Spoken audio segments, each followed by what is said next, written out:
भारत और चीन के रिश्तों में जमी बर्फ पिघल रही है। इसका असर भारत चीन के कारोबार पर भी पड़ेगा, यानी संबंध सुधरने से कारोबार बढ़ेगा।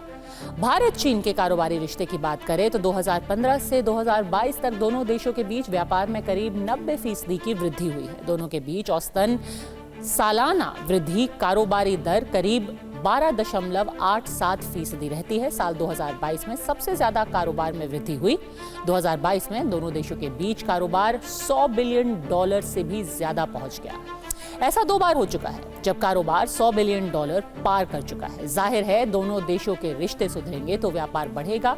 भारत की विदेश नीति की यही कामयाबी है। इसके अलावा इस्लामिक देशों में भी भारत का रुतबा और कद दोनों बढ़े हैं।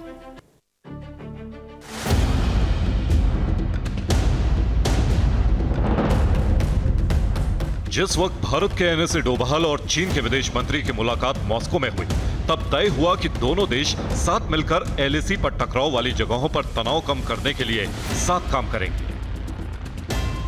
उसके कुछ देर बाद स्विट्जरलैंड दौरे पर गए विदेश मंत्री एस जयशंकर की तरफ से भी बयान आए।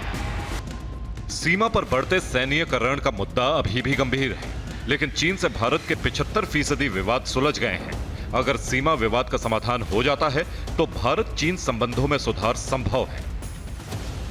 Geneva centre for security policy में बात करते हुए जयशंकर ने यह बयान दिया, जिसका सीधा संकेत है कि दोनों देशों के बीच चल रही तनातनी पर विराम लग सकता है। दरअसल चीन यह समझ रहा है कि भारत अब महाशक्ति बनने की तरफ तेजी से बढ़ रहा है। ऐसे में भारत से संबंध खराब करके चीन को नुकसान ही होने वाला है, क्योंकि भारत से रिश्ते खत्म होने पर चीन को जबरदस्त आर्थिक नुकसान हो सकता है। करने के लिए मिला अगस्त 2019 यूएई का राजकीय सम्मान ऑर्डर ऑफ जायद दोनों देशों के बीच दोस्ती मजबूत करने के लिए दिया गया। जून 2019 मालदीव का सर्वोच्च सम्मान निशान इज्जुद्दीन। इसके अलावा पिछले 10 सालों में कई और सम्मान पीएम मोदी को मिले हैं।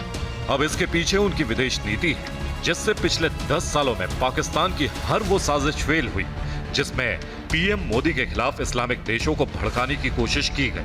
उल्टा असर यह हुआ कि इस्लामिक देशों में पीएम मोदी की स्वीकार्यता में साल दर साल इजाफा होता रहा। Bureau report, TV9 Bharatvarsh.